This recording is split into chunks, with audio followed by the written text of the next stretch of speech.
tant que sociologue du sport, le sport, c'est pour moi une manière d'analyser la société, de mieux la comprendre. Et ce qui m'intéresse particulièrement, c'est de mieux comprendre en fait les inégalités entre les hommes et les femmes dans ce domaine-là, et puis plus largement dans le domaine de la société. Le sport, ça représente la valeur de la compétition, la valeur de la passion aussi, des supporters qui vont suivre ces idoles, mais ça représente aussi des intérêts économiques, des intérêts géopolitiques. Donc c'est un peu une micro-représentation de la société.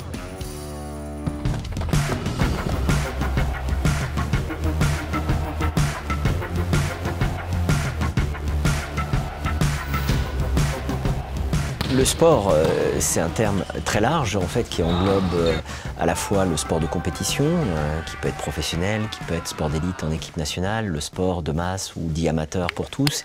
Et moi, je travaille plutôt sur les institutions et les organisations sportives. C'est notamment le CIO, le Comité international olympique, donc les comités nationaux olympiques, les fédérations internationales sportives, les ligues professionnelles, les clubs professionnels, les événements sportifs. Donc les enjeux de la gouvernance du sport, c'est d'abord d'essayer de maintenir un modèle existant pour j'allais dire, le mouvement olympique et sportif international et national, parce que c'est un mouvement qui est très attaqué de l'extérieur. Il y a plein d'exemples d'événements, j'allais dire, privés, commerciaux, qui sont organisés, qui sont venus prendre des parts de marché au mouvement sportif institutionnel qui tient le sport depuis maintenant plus d'une centaine d'années. Et donc moi, ce qui m'intéresse, c'est de comprendre comment sont gouvernées, régulées ces institutions, quels sont les principes, les outils qu'elles mettent en place et quelle est l'efficacité des mécanismes pour mieux gouverner et gérer ces organisations. Alors déjà en matière de gouvernance, il y a eu beaucoup d'évolutions ces dernières années qui ont été étudiées. Par exemple, on peut travailler sur la réflexion sur le mandat des dirigeants. Est-ce qu'il faut limiter le mandat des dirigeants? Est-ce qu'il faut limiter la rémunération des acteurs? Comment mieux contrôler, j'allais dire, les résultats de ces organisations à travers les objectifs qu'elles affichent?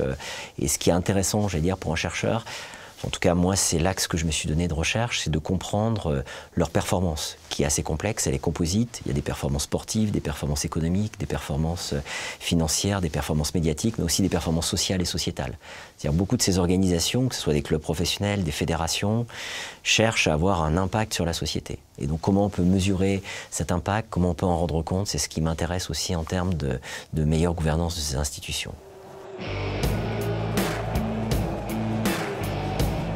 Par le passé, dans mes recherches, je me suis beaucoup intéressée à la place des femmes dans le journalisme sportif. Aujourd'hui, je m'intéresse plutôt aux organisations sportives et à la place des femmes en fait, dans leurs instances décisionnelles. Alors à l'heure actuelle, au niveau des fédérations sportives internationales, on est à peu près, pour les sports olympiques, à 19% de femmes au sein des instances décisionnelles. Alors que les recommandations du Comité international olympique sont de 30%. Donc là, on essaye de comprendre un petit peu quelles sont la culture en fait, de ces organisations, quels sont les processus de sélection, de nomination. Et l'objectif étant vraiment de pouvoir identifier des pratiques ou des représentations qui soit favorisent, soit vont entraver en fait, la participation des femmes à la prise de décision. Et l'ambition étant, en fin de compte, de pouvoir formuler des recommandations novatrices pour ces organisations sportives et qui peuvent les amener à avoir une plus grande égalité entre les hommes et les femmes et aussi une meilleure gouvernance. Au niveau du sport d'élite, il y a encore beaucoup d'inégalités qui perdurent entre les hommes et les femmes dans l'accès en fait, à une carrière de sportif de haut niveau.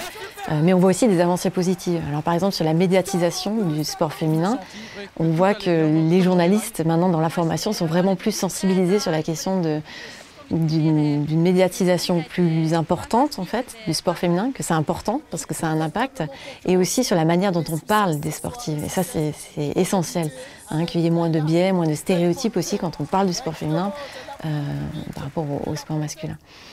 Ça, c'est une chose. Après, on peut aussi parler, par exemple, de sports qui ont imposé des prize money équivalents, donc des récompenses qui sont équivalentes, comme le tennis ou le surf.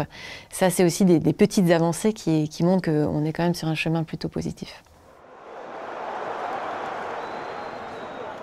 Moi, je suis criminologue, je travaille à l'école des sciences criminelles. Nous nous occupons d'investiguer les cas de corruption sportive en général. Donc notre rôle, c'est d'un côté de regarder quels sont les mécanismes qui sont mis en place par les athlètes, mais aussi par des groupes criminels pour manipuler des matchs. Donc, c'est identifier certains modus operandi de la manipulation des matchs. Et de l'autre côté aussi, d'observer quels sont les défis pour mener des enquêtes, pour détecter ces comportements, pour les sanctionner, pour éviter que des matchs ou des futurs matchs soient aussi touchés par ce type de phénomène. Donc nous avons en contact notamment avec l'UEFA pour intervenir efficacement envers ce phénomène. Il faut couvrir plusieurs dimensions. Il y a les côtés de l'éducation et de la prévention, c'est-à-dire aussi prévoir des règles et des codes de conduite qui sanctionnent ces comportements, faciliter la possibilité aux joueurs qui sont approchés de signaler les comportements. Donc il y a tous des systèmes pour les lanceurs d'alerte qui doivent être mis en place. Et l'autre côté, c'est le côté de l'investigation et de la répression. Donc l'effet une fois qu'il y a un cas, une signalation, c'est l'effet d'investiguer et d'arriver à des résultats.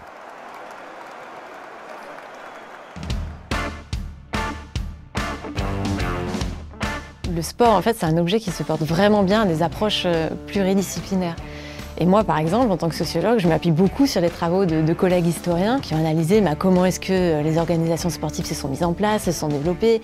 Et parfois, je dois dire aussi que même les frontières un peu entre les disciplines sont un petit peu moins nettes d'un point de vue théorique, d'un point de vue méthodologique. Et c'est très riche, en fait, ça ouvre vraiment de nouveaux territoires de savoir. La chance qu'on a en tant que chercheur, c'est d'être au cœur de l'écosystème du sport international dans le canton de Vaud et dans la ville de Lausanne. On a le siège du CIO à proximité, le siège de, aujourd'hui, 70% des fédérations internationales qui sont dans le canton de Vaud. Donc c'est une chance de pouvoir collaborer sur des projets de recherche, mais aussi sur des projets de formation continue et d'avoir un accès direct et physique à ces personnes.